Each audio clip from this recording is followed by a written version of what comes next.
In this video, I'll take a look at PSVR2 in Gran Turismo and see if it makes me any faster. Or if it doesn't.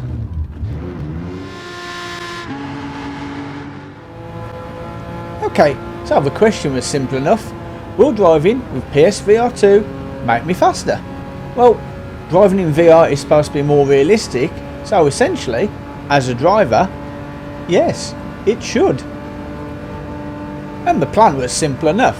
Take a car I'm reasonably familiar with, in this case Gran Turismo's new Porsche 911 Carrera RS, and a track that I know very well, High Speed Ring. One of the easier tracks, granted, but I feel it was a track that I could be comfortable enough around to put in some fairly consistent laps and still push it a little bit to try and get the fastest time I possibly could. And so I did a couple of sessions, I think about 17-18 laps in total, something like that, and I eventually came up with what was my fastest time.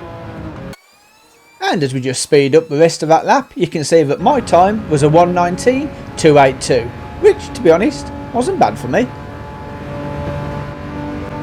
And as we start the VR section of the video, if I could ask if you guys would hit those like and subscribe buttons, it really does help the channel and I very much do appreciate it. And for those of you that don't have a PSVR2 yet and looking at that thinking, oh my god, that looks crap, let me just warn you that it looks a lot better through the actual goggles. For some reason, recording the footage, it just doesn't look as good as we're used to seeing on the screen, and it certainly doesn't look as good as you'd see from your own point of view through the goggles themselves. And back to the test, pretty much nothing has changed. I'm using the same car and the same track with the same settings, the same time, same weather. The only difference is this time I am fully immersed in the car thanks to the VR headset. One thing I will say, and this is not a criticism, but the VR headset gives you a kind of almost a sense of danger, and so it took me a few laps, quite a few laps, to keep my foot down, because you get a much better sense of depth and of realism. You find yourself letting off a little bit in corners where when you're just looking at the screen you'll keep your foot flat to the floor or you'll push that little bit harder. In VR you almost have to convince yourself to go that little bit faster, but it's worth it. But did it actually make my lap times any faster?